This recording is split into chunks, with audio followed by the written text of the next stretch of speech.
بسم الله الرحمن الرحيم. الحمد لله على إحسانه والشكر له على توفيقه وامتنانه، وأشهد أن لا إله إلا الله وحده لا شريك له تعظيما لشانه، وأشهد أن محمدا عبده ورسوله الداعي إلى رضوانه الهادي إلى إحسانه، وصلى الله عليه وعلى آله وأصحابه وأعوانه وسلم تسليما كثيرا كثيرا. أما بعد، السلام عليكم ورحمة الله وبركاته. Prezados irmãos, sejam bem-vindos a mais uma conversa dentre as 15 conversas que preparei para o mês de Ramadã. Nestes últimos 15 dias do mês de Ramadã, nós vamos venho abordando estes temas, essas conversas, com vista a promover aquilo que é a união entre a nossa comunidade muçulmana. No entanto, para a nossa conversa de hoje, eu pensei e decidi refletirmos sobre a razão por que a África do Sul segue a lua local. Então, a grande pergunta que eu pretendo responder neste vídeo de hoje é: por que a África do Sul segue a lua local? Para isso, prezados irmãos, sejam bem-vindos a esta nossa conversa de hoje. Prezados irmãos, eu me importo em falar sobre este tema, é muito importante falar sobre ele, e antes de nós percebermos porquê, não é? Entendam que sempre temos feito comparações com a África do Sul quando se trata de assuntos da Lua. Sempre se faz perguntas: por que é que nós não fazemos como a África do Sul? Por que é que não seguimos a Lua local assim como a África do Sul segue? Lá é possível, por que é que nós também não podemos fazer o mesmo? Então, pedimos sempre nesta era de copy-paste, então parece que estamos a querer a mesma coisa. É mais fácil ter um copy-paste. Então vamos lá perceber a tal pergunta. Porquê? Todos nós fazemos essa pergunta porquê, e eu quero explicar porquê que a África do Sul segue a lua local. Prezados irmãos, primeiro é preciso perceber, não é, as causas, as razões, e depois perceber a norma. Está? Há um princípio muito simples no fiqh, que é que o hukm, ele gira em torno, não é, do illa, que significa a norma, ela gira em torno da razão, está? Da causa, do sabab ou do illa, está? E a regra diz mais, né? Um dos corolários desta regra é que a inexistência da causa gera a inexistência da norma. E também existe um outro corolário desta mesma regra que diz, não é? O retorno da causa gera o retorno da norma. O retorno, não é, da razão gera o retorno da norma. Então, se algo é proibido por inexistência, por existência de uma substância, então a coisa se torna haram com a presença daquela. E se aquela substância desaparece, desaparece também a norma do haram. Está claro? É simples esta regra. Por exemplo, o álcool, ele é haram, e o illa, de acordo com os fuqahá, é a intoxicação. Então, se desaparece a intoxicação, também desaparece a norma de proibição. Está claro? Se aquela substância não intoxica ninguém, então aquela substância não é haram. Deixa de ser haram. Não é? É este masalá básico que se encontra nos livros de fiqh para explicar esta regra, que a norma gira em torno da causa ou da razão. Não é? Aquilo que os juristas romanos germânicos chamam de ratio juris. Então, que a norma gira em torno da ratio juris. Ratio juris quer dizer a razão da norma. Então, a razão da norma é extremamente importante. Você deve perceber por que uma norma existe. Está claro? Para perceber, mesmo no direito também encontramos, por exemplo, no direito constitucional, a importância do preâmbulo da Constituição. Ela ajuda a perceber em que paradigma, quer dizer, qual é a conjuntura que estava, quais são as condições que estavam por volta da criação daquela norma que é a Constituição. Ela ajuda a perceber, orienta e dá os parâmetros da norma. Está? A dimensão. Você percebe? Então, é sempre importante começarmos pelo preâmbulo para percebermos a norma. Não, senão você vai fazer copy-paste. Uma coisa diferente, aparentemente igual, mas diferente. Então é por isso que eu quero falar um bocado aqui da história, aquele que é o preâmbulo da criação da UCSA. Quem é a UCSA? Como é que aparece a UCSA? Essa organização que regula assuntos da Lua na África do Sul, como é que ela aparece? Qual era a finalidade da UCSA? Então, em que circunstâncias ela aparece? Então eu vou brevemente falar sobre isso para depois responder a pergunta: por que a África do Sul segue a Lua local? E essa pergunta vem também com uma outra pergunta: e por que nós não devemos ou por que devemos seguir? Então, ali nós vamos perceber. Então é preciso perceber as razões. Em primeiro lugar, é preciso perceber a conjuntura sul-africana. A África do Sul é um país que viveu um regime de apartheid antes da criação da própria UCSA. A África do Sul, desde 1948, viveu um regime de apartheid, que segregava as comunidades por raça. Então existem brancos, indianos, malaios, e como é que são? Os malaios são os mestiços, e existem os negros. É assim que a África do Sul foi dividida, não é? Em bairros com base em raça. Este é o regime da apartheid. Eu não vou explicar a apartheid, podem pesquisar, não é? E perceber bem o que foi, como é que foi o regime da apartheid. Mas é preciso perceber, desde 1948 até 1990, o regime sul-africano era da apartheid. Este é o primeiro elemento. Segundo elemento, os muçulmanos na África do Sul. Os muçulmanos na África do Sul, divididos nestes grupos étnicos, não é? Entre os brancos, os indianos, os malaios e os negros. Os muçulmanos na comunidade negra são uma minoria insignificante. Está claro? São uma minoria insignificante. A maior parte da população negra sul-africana, acima de 80%, são católicos. E os restantes, a grande maioria, estão divididos em religiões tradicionais africanas. Estou a falar o negro sul-africano. Esta é a composição maioritária da população muçulmana na África do Sul, na raça negra, neste grupo da raça negra. Nos brancos é insignificante. Há alguns muçulmanos, né? Porque a origem dos brancos são, na maioria, holandeses, os africanos. Então há alguns muçulmanos, alguns que entram para o Islã, alhamdulillah, mas são uma insignificância no número dos brancos. Então, a grande maioria da população muçulmana sul-africana, em primeiro lugar, são os malaios. Malay, como chamam lá na África do Sul. Esta é uma grande população sul-africana. E é a primeira população maioritariamente sul-africana, muçulmana. Porque os malaios vieram na África do Sul antes mesmo do apartheid, na era da escravatura.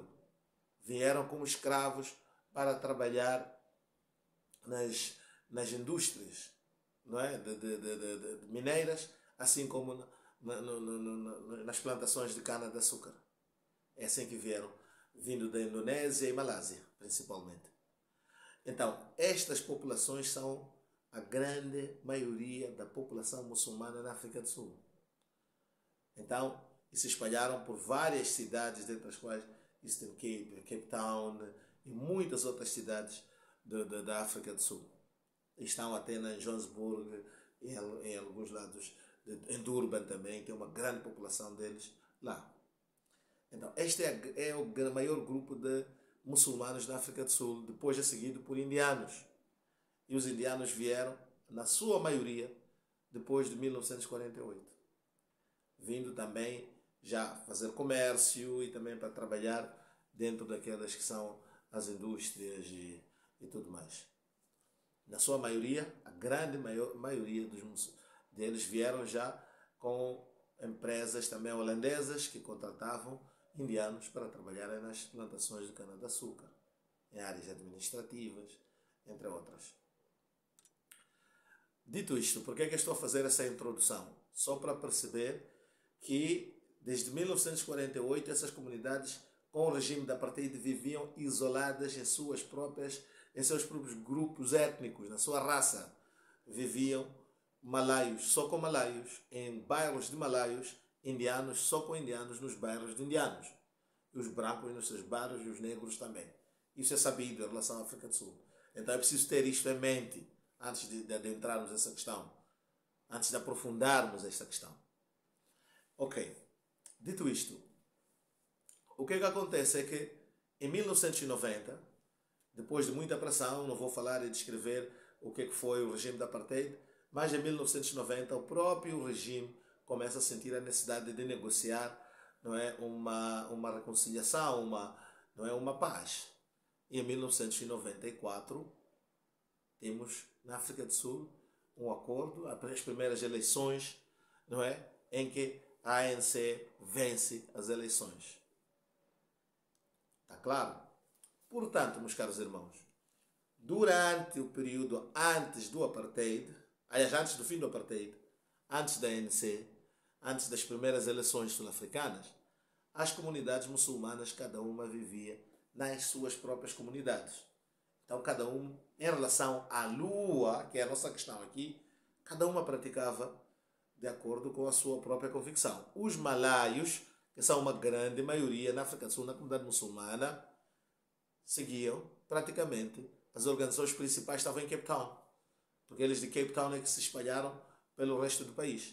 É de lá onde vinham as orientações para as suas comunidades, mesmo aquelas que estavam espalhadas por todos os lados. Maioritariamente essa comunidade é Shafi, segue a escola de Imam Shafi. Então o princípio deles sempre foi lua local. E isso fez com que a comunidade indiana e a comunidade, não é, dos mistos, mulatos, malaios, sul-africanos, tivessem datas diferentes. No entanto, estavam no regime da apartheid, cada um dentro da sua própria comunidade. Numa nova conjuntura, depois das eleições, depois do fim do regime da apartheid e eleições, houve a necessidade de se unir à comunidade muçulmana. Então, os muçulmanos, ulamás que são, pensaram que não, nós não podemos ficar assim. Temos que nos unir e temos que ter a mesma forma, a mesma abordagem para vários problemas que afligem a comunidade muçulmana. Temos que ter uma representação política, temos que ter uma organização, uma representação para os nossos assuntos sociais internos, temos que ter uma representação para os assuntos do Islã e para apresentar Islã para as comunidades externas e por aí em diante. Nossas escolas, e houve esta preocupação, é daí que nasce a UCSA. Em 1994, ela é legalizada, a UCSA. Agora já havia essa preocupação antes, mas os estatutos são aprovados em 1994. Então, em 1994, nós temos 9 organizações que já existiam há bastante tempo, desde 1940 e tal, 42, outras de 50 e tal, 70 e tal. São organizações antigas que já existiam individualmente em cada um desses grupos. Está claro? Dentre as 9 organizações membros da UCSA, 9 organizações membros da UCSA, 5 são de Cape Town. Eastern Cape, Majlis, MGC e outras organizações de Cape Town. Depois, outras 2 são da comunidade Sunni.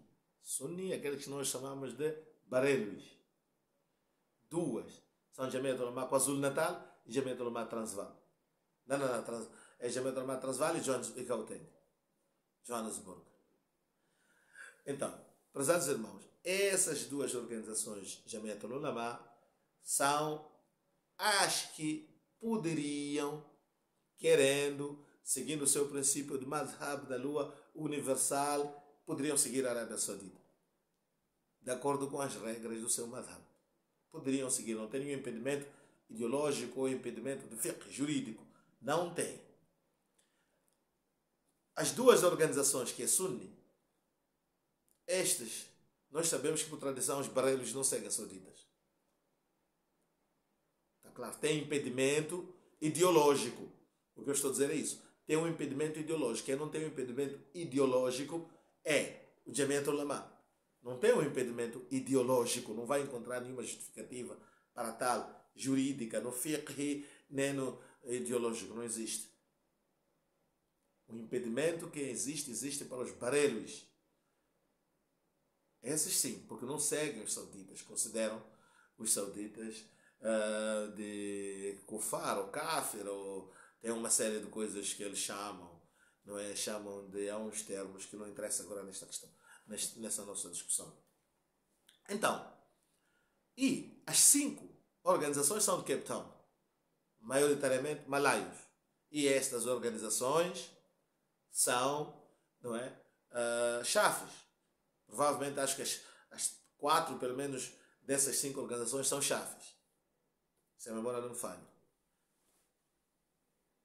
Então, havendo necessidade de unir essas organizações, era preciso encontrar critérios. No que diz respeito à Lua, uma abordagem única para o país em relação à Lua, era preciso encontrar uma forma. Aí é que nasce o princípio da Lua local. O princípio da Lua local vem porque é a proposta da escola de Imam Shafi, são a maioria lá, são a maioria, os malaios. Eles estão quase em todo o Cape Town e em várias áreas da África do Sul. Existem na África do Sul desde a era colonial, aliás, a era da escravatura, estão lá instalados na África do Sul há muito tempo. É uma comunidade muito vasta, embora os que vivem em Johannesburg tenham uma impressão de que esta é uma pequena comunidade, que se vive em Bosman, que vive em Eldorado Park, em aquelas zonas daí do Johannesburg. Mas nas outras cidades, não é? É uma grande maioria, onde tinham as farmas de canas de açúcar, como Durban, onde tinham as minas, por exemplo, como Cape Town. Então essas comunidades são muito grandes.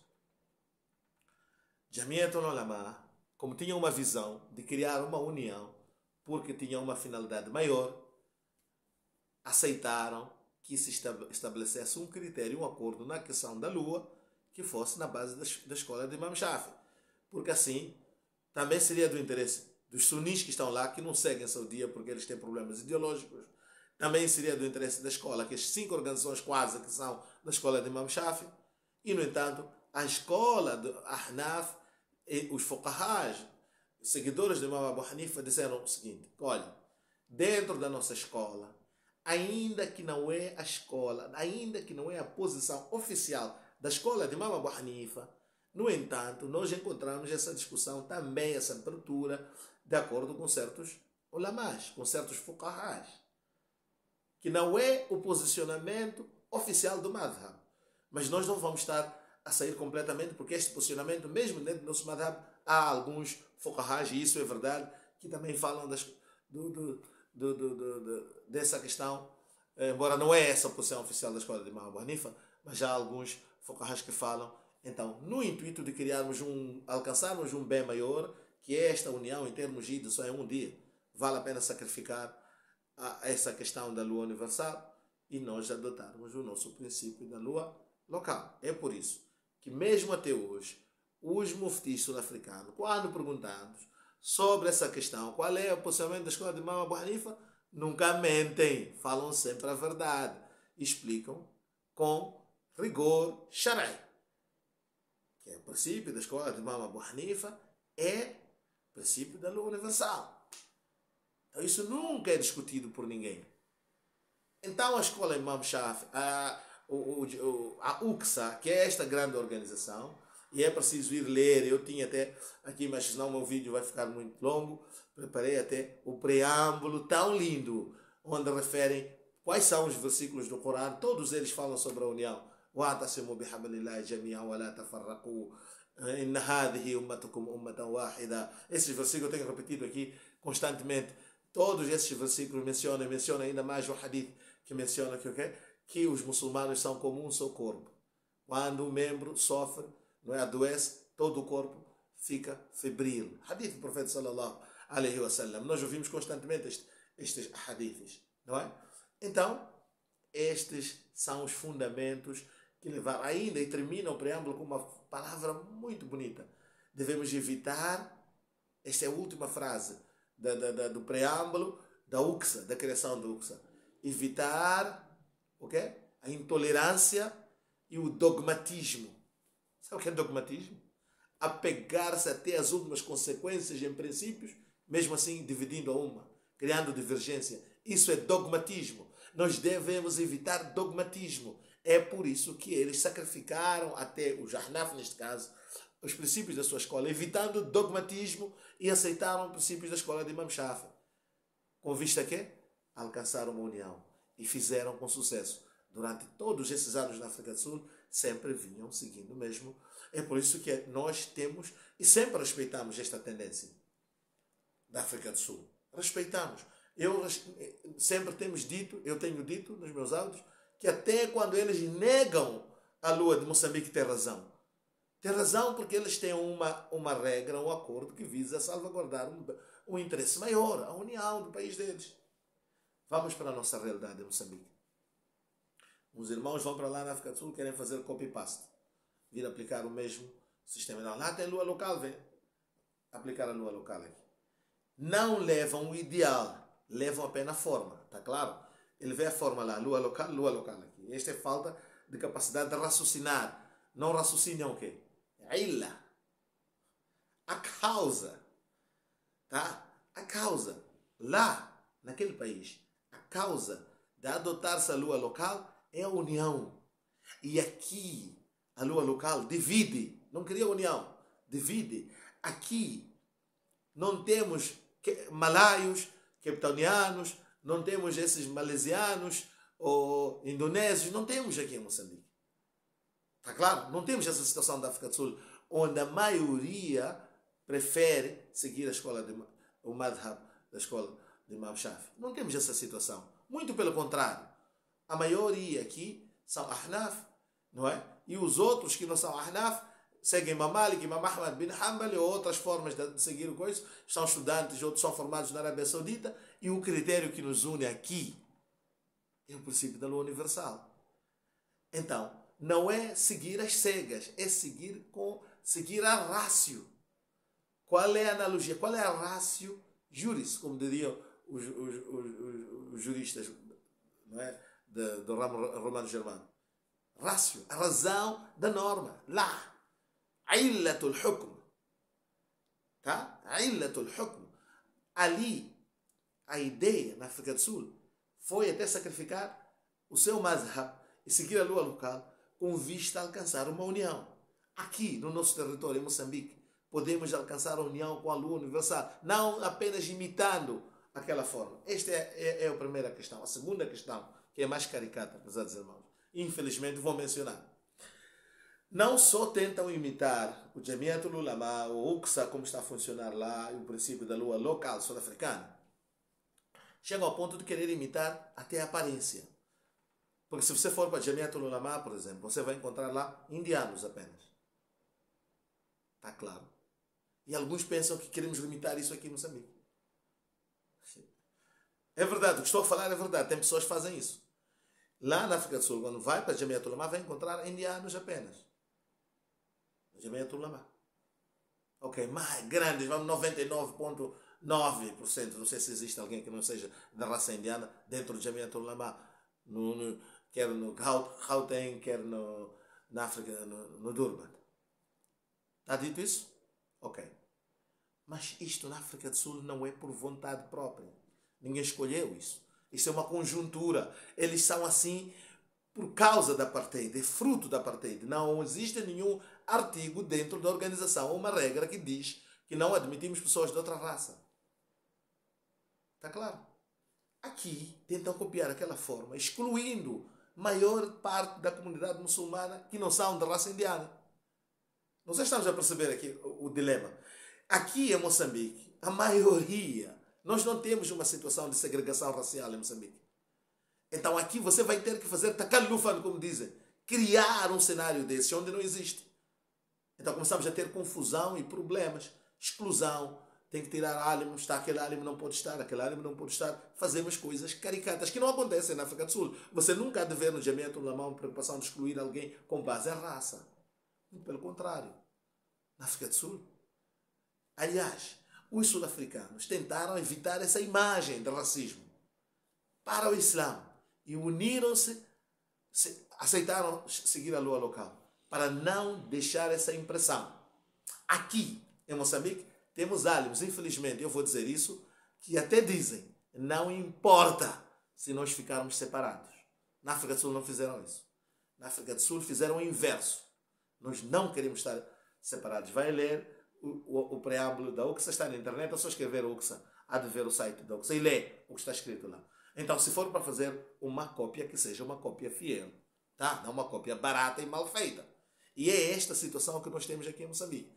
Então, prezados irmãos, para não alongar mais, nós reiteramos, vamos dar um basta a esta situação aqui em Moçambique. Nós não estamos numa realidade igual à sul-africana, nós não somos não somos vítimas do apartheid aqui em Moçambique, muito pelo contrário, aqui nós crescemos juntos. Eu vivi em países que admiravam, eu vivi na Zâmbia, e vivi na Zâmbia, e admiravam, as pessoas zambianas admiravam como os moçambicanos vivem misturados. E não sei porque que eles tinham que admirar isso, já que nunca tiveram apartheid lá na Zâmbia, esse é outro tema. Porque existe muito racismo também em uma ala da comunidade lá, ao ponto de admirarem porque que em Moçambique os muçulmanos de Moçambique estão misturados. Eu vivi lá. Ficavam espantados quando vieram para Moçambique participar do Istimá em Moçambique. Em 94, se a memória não falha. No Carguzara, lá quando voltaram para a Zâmbia, dos aspectos que admirava de Moçambique é o facto dos moçambicanos viverem juntos. Hoje há pessoas que querem minar essa nossa natureza linda, bela, e dizem, não importa se ficar separado. Começam a fazer esses esforços de criar organizações com base à raça. E nós estamos aqui para desencorajar este tipo de comportamentos. Vamos desencorajar este tipo de comportamentos. É por isso que eu estou aqui a reiterar, prezados irmãos, digam não a isto. Vamos eliminar isto aqui no nosso país. Não a esta atitude, a esse copy-paste mal feito, e nós podemos fazer algo melhor. Nós não somos vítimas do racismo e, portanto, nem seremos nós a começarmos e permitirmos isso aqui. E sabemos que vários ulamás não gostam disso, nem fazer, nem ser vítima. E eu também sou um desses. Que Allah subhanahu wa ta'ala dê a mim e a todos nós, prezados irmãos, tawfiq de perceber. A causa da lua local na África do Sul não é madhab da escola de Imam Abu Hanifa. É a preocupação de unir aquele país e não deixar transparecer a imagem de quê? De racismo. Porque eles saíam do racismo, não queriam continuar a ter os muçulmanos indianos fazendo salat de Eid numa data, os malaios fazendo noutra data. Foi para evitar isso. E conseguiram, e com mérito.